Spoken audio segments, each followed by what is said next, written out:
전도서 9장 957쪽, 전도서 9장 7절부터 10절에 있는 말씀입니다. 전도서 9장 7절부터 10절까지 다 같이 한 목소리로 읽겠습니다. 너는 가서 기쁨으로 내 음식물을 먹고 즐거운 마음으로 내 포도주를 마실지어다. 이는 하나님이 내가 하는 일들을 벌써 기쁘게 받으셨습니다. 내 의복을 항상 희게 하며 내 머리에 향기름을 그치지 아니하도록 할지니라. 내 헛된 평생의 모든 날, 곧 하나님이 해 아래 내게 주신 모든 헛된 날에 내가 사랑하는 아내와 함께 즐겁게 살지어다. 그것이 내가 평생에 해 아래에서 수고하고 얻은 내 몫이니라. 내 손이 하는 대로 힘을 다하여 할지어다. 내가 장차 들어갈 세월에는 일도 없고 계획도 없고 지식도 없고 지혜도 없으니라. 아멘. 감사합니다. 오늘도 많은 은혜 받으시고요. 오늘은 부부주의에 관해서 이어서 부부에 관한 말씀을 전하기를 원합니다. 오늘 예배를 드리고 계신 분들이 대부분 이제 부부이시고, 또 한편으로는 장차 결혼을 할 청년들도 있고, 또 혼자 되신 분들도 당연히 사랑하는 자녀들과 후손들을 두고 있기 때문에 모두에게 필요한 말씀이 아닌가 싶습니다. 오늘 전도서 말씀은 하나님께서 말씀을 통해서 부부가 어떻게 살아야 하는지에 관한 말씀을 잘 해주고 있습니다. 7절 말씀을 더 함께 읽어보겠습니다. 너는 가서 기쁨으로 내 음식물을 먹고 즐거운 마음으로 내 포도주를 마실지어다. 이는 하나님이 내가 하는 일들을 벌써 기쁘게 받으셨습니다. 여기 처음에 너는 가서 이렇게 말씀하고 있는데, 원래는 너는 가라, 명령형 말씀입니다. 그래서 너는 가라, 이렇게 명령하고 있는 말씀이에요. 그러면 여기서 너는 누구고 누구에게 가라, 어디에 가라 하는 말씀이 궁금하죠? 너는 남자를 말할 거고 누구에게 가라는 것일까요? 네, 아내에게 가라, 이런 의미의 말씀입니다. 그래서 오늘 이 7절부터 10절에 있는 말씀은 남자와 아내에게 주는, 남편과 아내에게 주는, 부부에게 주는 말씀입니다. 그래서 이 말씀은 자녀들을 위한 말씀도 아니고, 또 부모님에게 전해주시는 말씀도 아니고, 오직 부부를 위해서만 주시는 말씀이라 생각하면 됩니다. 그래서 명령문으로 너는 가라 라고 말씀하셨는데, 여기서 가서 무엇을 하라고 말씀하고 있죠? 기쁨으로 네 음식물을 먹고 즐거운 마음으로 네 포도주를 마실지어다, 이 말씀을 하고 있습니다. 남편은 아내가 만들어주는 맛있는 음식을 기뻐하면서 먹으라 말씀하고 있습니다. 그리고 덧붙여서 즐거운 마음으로 포도주를 마시라고 말씀하고 있습니다. 포도주는 식사를 하면서 도중에 마신다든지 혹은 식사를 끝나고 나서 마시는 그런 그림을 우리가 상상을 할 수가 있는 것이죠. 성도님들은 이 말씀을 보면서 무슨 생각이 듭니까? 이 말씀을 7절부터 딱 보면서 어떤 생각이 드십니까? 부부라는 어떠한 관계인지 오늘 말씀해 주고 있어요. 만약에 결혼한 지 얼마 안 되는 신혼부부라면, 아직 낳은 아이들이 없고 모시는 부모님도 안 계시다면 단 둘이서만 신혼생활을 하고 있겠죠. 그 부부가 일과를 마치고 식사를 할 때 모습을 잠깐 상상해 보십시오. 부부가 맛있는 음식을 준비해서 저녁 식사를 합니다. 그리고 포도주를 주고받습니다. 어떻습니까? 이 자체만 본다면 굉장히 이 부부가 참 행복해 보이지 않습니까? 그렇죠? 네. 이 부부란 바로 이런 모습입니다. 다른 사람들이 침범할 수 없는 지극히 자기들만의 공간에서 기쁨과 즐거움을 나누는 사이입니다. 부부는. 그래서 오늘 말씀에서도 부부는 서로 마음껏 행복한 시간들을 보내고 있습니다. 음식을 즐겁게 나누고 포도주를 마시고 있지 않습니까? 거꾸로 생각해 보면 어떤 부부가 서로 이렇게 식사를 하는데 얼굴에 인상을 막 쓰고 있고 귀찮거나 짜증나는 표정을 가지고 또 음식도 그냥 적당히 그냥 만들어서 내놓고 마음 답답하게 서로 등을 돌린 상태에서 꾸역꾸역 식사를 하고 있다면 이 부부에게는 어떤 그림이 그려집니까? 정말 재미없고 어두워 보이지 않습니까? 우리 성도들은 어떤 부부가 되기를 원하십니까? 우리 성도님들은 지금 어떤 부부로 살아가고 있습니까? 남편과 아내가 음식을 즐겁게 만들기도 하고 먹기도 하고 있습니까? 식탁에 올려진 음식을 서로 맛있게 먹고 있습니까? 때로는 포도주를 마시듯이 행복한 마음으로 부부가 살아가고 있습니까? 부부는 이렇게 자기들만의 공간과 시간 그리고 자기들끼리의 마음을 나누어서 살아야 합니다. 즉 그 말의 의미는 부부가 자식들이나 부모님들 그리고 형제들과 떨어져서 고유한 곳에서 자기들끼리의 시간을 보내는 것, 이것이 부부의 모습입니다. 그것을 오늘 말씀 속에서 우리 하나님께서 말씀해 주고 계셔요. 왜 하나님께서 부부에게 이런 말씀을 하셨을까요? 왜 하나님께서 이런 말씀을 남자와 여자에게 해 놓으셨을까요? 그것은 부부란 누구의 간섭도 받지 않고 그들만이 나눌 사랑의 권리가 있기 때문입니다. 꼭 그래야만 하기 때문에 하나님께서 말씀해 주신 것입니다. 그래서 7절 하반절에 보면 이렇게 말씀했죠. 7절 마지막 부분에 이는 하나님이 네가 하는 일들을 벌써 기쁘게 받으셨음이니라. 이 말씀의 의미가 무엇입니까? 하나님은 부부가 음식을 기쁘게 나누고 포도주를 즐기는 그들의 개인적인 생활, 그들이 부부로서 서로 간에 사랑하고 있는 이 모든 것들을 기쁘게 받으셨다는 것이에요. 하나님께서 기쁘게 인정하고 계시다는 것입니다. 하나님은 벌써 부부가 이렇게 즐겁게 사는 것을 기쁘게 허락하셨다는 말씀입니다. 기독교적인 부부가 바로 이런 것입니다. 하나님께서 인정하시고 축복하신 부부라는 바로 이런 것입니다.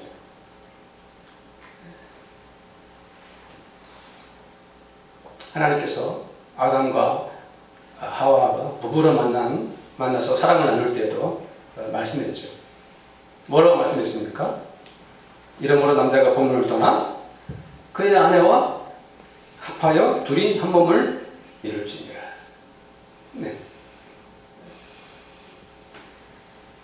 부모를 떠나서 그 아내와 합하여 둘이 한 몸을 이루는 것, 부부입니다. 그래서 부부관계는 창조 원리에서 시작을 하는 것입니다. 하나님께서 세상을 말씀을 창조하신 후에 남자와 여자를 만드시지 않으셨습니까? 남자가 혼자 지내다가 뒤늦게 여자를 만난 후에 그 남자가 한 말이 무엇입니까? 잘 알고 있죠? 당신은 내 뼈 중에 뼈요, 살 중에 살이다. 이 고백, 누가 한 고백이죠? 남자가 한 고백입니다. 남자에게서 시작된 고백이에요. 부모를 떠나는 주인공도 바로 남자입니다. 이 인류 역사가 진행되어 오는 동안에 대부분의 시대에 남자는 여자를 다스려 왔었고, 여자는 남자에게 예속을 당해왔습니다. 여자는 남자에 의해서 억압을 당해왔고요. 또 남자는 자기들의 부모와 힘을 합해서 자기 아내 여자를 괴롭혀왔습니다. 힘없는 여자는 남편에게, 그리고 남편의 부모에게 부당한 고통을 당해왔던 것이죠. 그래서 하나님은 남자에게 여자를 책임져야 한다는 것을 말씀을 통해서 못을 박으셨습니다. 남자가 결혼해서 여자와 살게 되면 아내를 진심으로 사랑해야 한다는 것을 아담의 고백을 통해서 하나님 우리에게 말씀하시는 것입니다. 그렇습니다. 만일 남자가 아내를 향해서 당신은 내 몸의 일부분이고 그대 뼈와 살과 피는 내 목숨보다 더 소중하오 라고 남자가 여자에게 고백할 수 있고 말할 수 있다면 이제 그 남자와 여자는 죽을 때까지 서로 사랑하면서 살아갈 수가 있습니다. 그래서 부모를 떠나야 하는 존재도 여자가 아니라 남자입니다. 우리나라도 그런 문화가 당연히 있지 않습니까? 칠갑 외인. 여자는 결혼을 하면 자연스럽게 자기 친정 부모로부터 떨어져 나가지만 남자는 그게 쉽지가 않죠. 문제는 남자입니다. 남자가 부모로부터 진실로 독립을 할 때 여자는 남자의 부모로부터 간섭을 받지 않고 그들만의 부부로서 살아가게 되는 것입니다. 오늘 말씀도 부부가 음식을 나누고 포도주를 마시는 그것을 하나님께서 기뻐하고 계십니다. 그리고 부부들만의 행복을 하나님께서 인정하고 계십니다. 그것이 얼마나 중요한지를 말씀해주고 있습니다. 8절 말씀을 함께 보겠습니다. 8절 말씀. 내 의복을 항상 희게 하며 내 머리에 향기름을 그치지 아니하도록 할지니라. 이 말씀의 뜻은 무엇일까요? 옷을 항상 희게 한다는 것은 깨끗하게 옷을 입으라는 것이겠죠. 머리에 향기름을 그치지 않게 한다는 것은 외모를 잘 꾸미라는 말씀입니다. 이 말씀은 부부가 서로 남자로서 여자로서 멋지고 아름다운 모습을 잘 유지하며 살라는 뜻입니다. 하나님은 우리의 마음을, 우리의 마음 중심을 보시지만 사람은 무엇을 봅니까? 사람은 외모를 봅니다. 그 마음속은 뭘 모릅니까? 어떤 남자와 여자가 맞시상을 보게 된다면 어떤 모습을 하고 그 자리에서 만나게 될까요? 네, 가장 좋은 옷과 또 아름다운 헤어스타일을 하고 나오겠죠. 그래서 그 사람이 둘이서 결혼하기로 약속했다면 결혼 전에는 교제하는 기간에 당연히 어울리는 옷, 보기 좋은 헤어스타일을 하고 서로 만나게 될 것입니다. 마찬가지로 부부는 결혼해서 매일매일 한 집에서 살지만 옷이나 외모에 신경을 써야 된다라고 오늘 말씀하고 있는 거예요. 이제 오랫동안 가정생활을 하고 집에서 늘 살기 때문에 너무 편안한 옷을 입고 다니면서 속옷이 다 보인다든지 늘 트레이닝복만 입고서 이렇게 지낸다든지 머리카락을 아무렇게나 망가뜨리고 지낸다든지 이래서는 안 되겠죠. 남편이 볼 때 아내가 결혼 전에는 참 이뻤었고 그랬는데 결혼을 하고 아이를 키우고 나더니 세월이 흘러가면서 자기를 가꾸지 않고 살아간다. 이것은 보기 좋지 않습니다. 물론 남편도 마찬가지입니다. 결혼 전에는 몸짱이었던 남편이 배가 꿀룩 나와가지고 매일 빈둥거린다면 아내 보기에 좋을 리가 없겠죠. 그래서 부부는 항상 오랫동안 같이 살아도 옷과 몸과 외모를 늘 아름답게 꾸미고 살라는 말씀입니다. 9절 말씀을 보겠습니다. 9절 시작. 네 헛된 평생의 모든 날, 곧 하나님이 하늘에서 내게 주시는 모든 헛된 날에 네가 사랑하는 아내와 함께 즐겁게 살지어다. 그것이 네가 평생에 해야 해서 수고하든 얻은 내 몫이니라. 이 말씀을 보면서 우리가 주의할 것이 한 가지 있습니다. 여기 보면은 네 헛된 평생의 모든 날 이런 표현을 내놨고요. 혹은 모든 헛된 날 이렇게 표현해놨습니다. 매우 부정적인 표현이죠. 왜 이런 말씀을 했을까? 여기서 헛된 평생의 모든 날, 헛된 날 이런 표현은 사실 더덥다라는 의미와 비슷해요. 우리가 흔히 쓸 때 더덥다라는 의미와 비슷한 의미를 가지고 있어요. 저기 세월이 너무 빨리 흐른다 이런 의미가 이 안에 포함되어 있고요. 세월도 빠르지만 인생의 보람도 없이 허전하게 지나가 버렸구나 라는 의미를 이 안에 품고 있어요. 즉 인생이라는 그 자체가 헛되고 무의미하다는 뜻이 아니라 우리에게 주어진 인생을 아무렇게나 헛되이 살아가면 그 인생이 허무할 것이다. 그리고 너에게 주어진 인생이 정말 빨리 지나가 버릴 것이다. 그렇기 때문에 너에게 주어진 인생을 잘 살아가려면 사랑하는 아내와 남편과 즐겁게 살라라는 말씀인 거예요. 그 말씀이 자연스럽게 오늘 이 말씀도 바로 부부에게 주시는 부부 중심의 말씀인 것입니다. 한 남자와 여자가 결혼해서 평생을 살아가는 동안 어떻게 사는 것이 잘 사는 것인가? 하나님께서는 너의 일생 동안 인생이 헛되지 않으려면, 너의 그 인생이 허무하게 끝나지 않으려면 네 남편과 아내가 서로 즐겁게 살아야 된다 라고 말씀해주고 계십니다.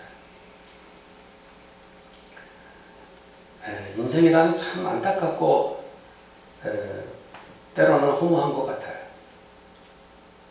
젊었을 때 어른들이 우리들에게 세월이 참 빨리 흘러가더라, 세월이 화살처럼 지나가더라 이런 말씀을 하시면 하나도 공감이 안 됐습니다. 우리에게 남은 인생이 아주 창창한데 이 젊음이 우리에게 지금 펼쳐져 있는데 그런 말씀을 하시면 하나도 마음으로 이해할 수도 없고 받아들일 수가 없었어요. 이제는 제가 어느 정도 기성세대가 되어가지고 젊은이들에게 이런 얘기를 또 해주면 그 청년들은, 젊은이들은 그 말을 전혀 이해하지 않습니다. 전혀 수용하지도 않습니다. 왜 그렇죠? 젊기 때문입니다. 조금이라도 일찍 더 빨리 깨달았더라면 자기에게 주어진 인생이 참으로 보람되고 아름다웠을 것인데, 사람들은 대부분 많은 세월을 흘러보내고 나서 뒤늦게 후회하고 슬퍼하는 것이죠. 그것이 바로 인생이 헛되고 허무한 것이 아닌가 생각을 해봅니다. 하나님께서 오늘 우리에게 말씀하십니다. 우리에게 해 아래서 선물로 주신 하루하루의 날들이 그냥 무심코 보내버리면 그것이 헛되고 헛된 세월이 될 것이다 라고 말씀하시면서, 너는 부디 정신을 똑바로 차리고 너의 인생이 헛되지 않게 살려면 무엇이 중요한 줄 아느냐, 너의 인생이 가장 아름답게 마무리되는 것이 어떻게 사는 것인 줄 아느냐 라고 하나님 말씀하시면서 주시는 말씀이 무엇입니까? 사랑하는 너의 아내와 즐겁게 살아라. 하나님 그것을 우리에게 말씀하고 계십니다.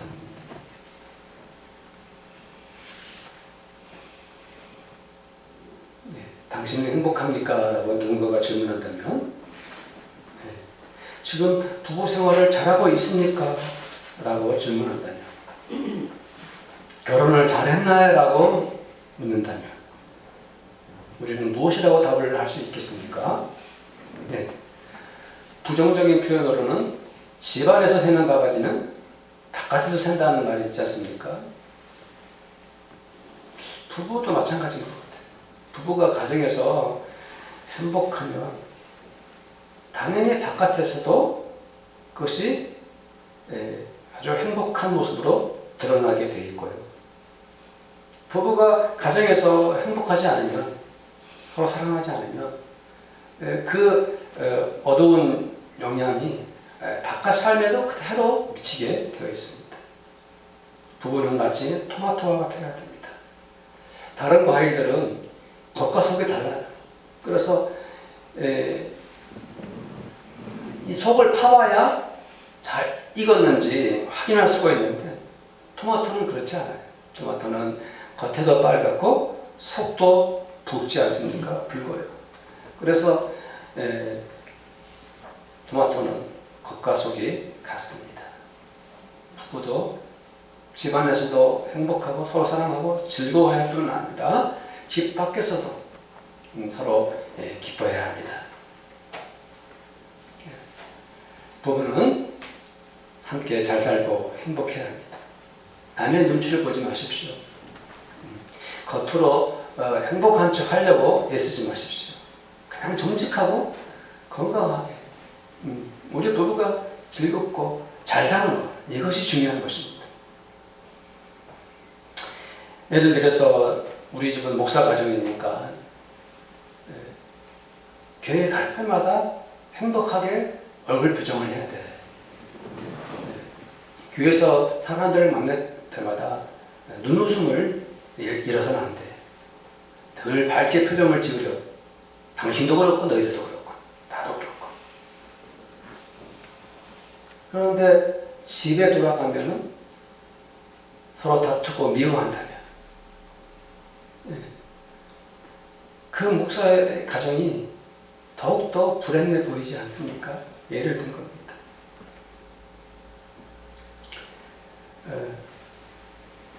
저와 제 아내 얘기를 해서 죄송한데요. 제 아내는 사람들만 만나면 아직도 나는 뭐 결혼 잘했다고 자랑을 한다고 합니다. 근데 사실은 그게 부끄러운 행동인 줄 아직도 모르는 것 같아요. 그래서 주변에 많은 사람들에게 자꾸 자기 결혼 잘했다고 아직도 자랑하고 다닌다 이 말이죠. 저는 뭐 남자인지라 아무 말 안 하고 삽니다. 그렇지만 주변에 있는 목사님들이 저희 부부를 매우 사랑해 주시고 또 부러워합니다. 다른 거 없어요. 집안에서도 부부가 서로 잘 살고 행복하고요. 바깥에서도 그렇게 잘 삽니다. 9절 마지막 부분에 이런 말씀이 있지 않습니까? 9절 마지막 부분에 그것이 네가 평생에 해 아래서 수고하고 얻은 네 몫이니라.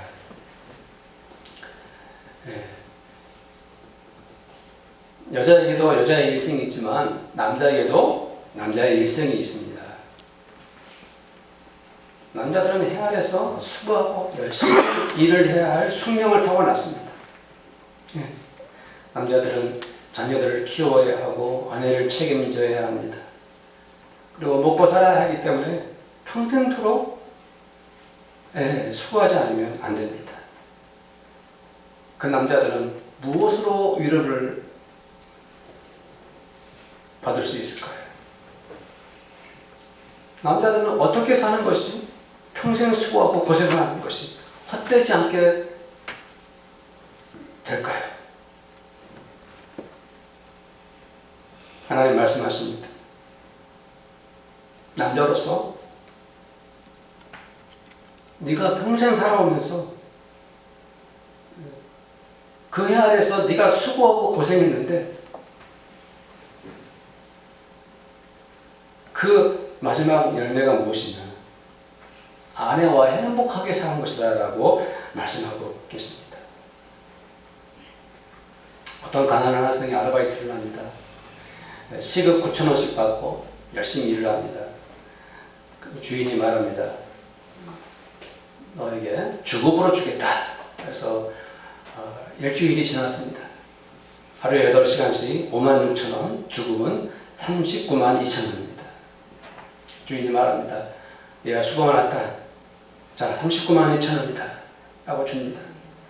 이것은 네 몫이다. 라고 줍니다. 이 돈을 받은 아이가 너무 좋아합니다. 사장님, 앞으로 열심히 더 일하겠습니다. 이것이 남자의 모습입니다. 평생토록 뼈 빠지게 열심히 일하고 수고하니 그가 돈을 많이 벌 수도 있고요. 그 남자가 높은 자리에 올라가 있을 수도 있고 혹은 남들에게 인정받은 훌륭한 인물로 되어 있을 수도 있을 것입니다. 그러나 하나님의 말씀은 다릅니다. 누군가가 어떤 한 사람이 정말 마지막까지 그 남자가 행복하고 싶다면 끝까지 잘 살았다라고 말하고 싶다면 내가 살아온 평생이 조금도 후회스럽지 않다라고 말하기 원한다면 남편은 그리고 아내는 서로 잘 살고 행복해야 된다고 하나님은 말씀하고 계십니다. 그것이 바로 네 몫이다라고 하나님 우리에게 말씀하고 계십니다. 어느 늙은 부부가 산책을 합니다. 80이 훨씬 넘은 얼굴, 주름이 졌고 머리카락은 휘어졌습니다. 그 노부부가 다정하게 웃으며 손을 잡고 걸어갑니다. 평생 살아온 날들을 추억하면서 걸음을 옮깁니다. 할아버지가 된 남편은 아내를 보면서 말합니다. 내 평생 살아온 동안 내 곁에서 끝까지 내 친구가 되어준 사람은 당신뿐이구려. 노파가 된 아내는 남편에게 말합니다. 당신과 처음 만난 날부터 바로 오늘까지 나는 당신만을 사랑했고요. 당신 또한 나만을 사랑했어요. 사랑하는 성도들, 왜 하나님께서 이렇게 부부가 행복해야 된다고 말씀하실까요? 왜 하나님께서 부부된 우리가 잘 살아야 된다고 말씀하십니까? 10절 말씀을 읽겠습니다. 10절 말씀 시작. 네 손이 하는 대로 힘을 다하여 할지어다. 네가 장차 들어갈 소홀에는 일도 없고 계획도 없고 지식도 없고 지혜도 없습니다. 이 말씀은 어떤 의미가 있습니까? 하나님께서 남자에게 이렇게 말씀하십니다. 너는 일할 수 있을 때마다, 일할 기회가 생길 때마다 있는 힘을 다해 최선을 다해 열심히 일해라. 왜 이런 말씀을 10절의 마지막으로 딱 말씀해 놓으셨을까요? 그렇습니다. 부부가 행복하면요, 부부가 잘 살아가게 되면 그들의 삶에도 놀라운 일이 생기는 것입니다. 남자는 아내의 사랑을 받고 아내는 남자를 존중하면서 또 남자는 아내를 사랑하면서 그렇게 부부가 행복하게 잘 살면 그들이 하는 일에도 복을 받고 그들의 일터도 잘 될 것이라고 하나님께서 약속하고 계십니다. 부부가 하나님의 은혜로 이렇게 서로 잘 살고 행복한 것, 이것은 이렇게 위대한 효과가 생긴다라고 말씀하고 있는 것입니다. 부부가 행복하면요, 남편이 직장에 가서 자기 일터에서 기쁨으로 일하게 되고, 일이 끝나면 아내와 자식들, 부모님 만나려고 기쁨으로 가정으로 돌아옵니다. 얼마나 아름다운 모습입니까? 부부가 행복하고 잘 살면 자식들이 그대로 부모님의 사랑을 물려받게 되어 있습니다. 얼마나 위대하고 감사하고 은혜로운 일입니까? 예. 부부가 하나님의 축복을 받으면 그 복은 당연히 부모님에게로 흘러넘치는 것입니다. 제 조카 얘기를 해서 죄송합니다만, 제 조카가 박주환 군이 김천 여자를 아내를 맞이했는데, 독특하게도 간혹 처가댁에 가면은 그 장인 어른께서 이 사위를 여기저기 끌고 다니면서 자랑을 한다고 합니다. 상정 못 보던 사람들과 같이 술을 마시고 뭐 식사를 하시면서 자랑을 한다고 하는데, 자기 사위를 자랑하겠습니다. 네. 어린 자식들이 잘 살고 행복하니까 보기 좋아서 자랑을 한 것이죠.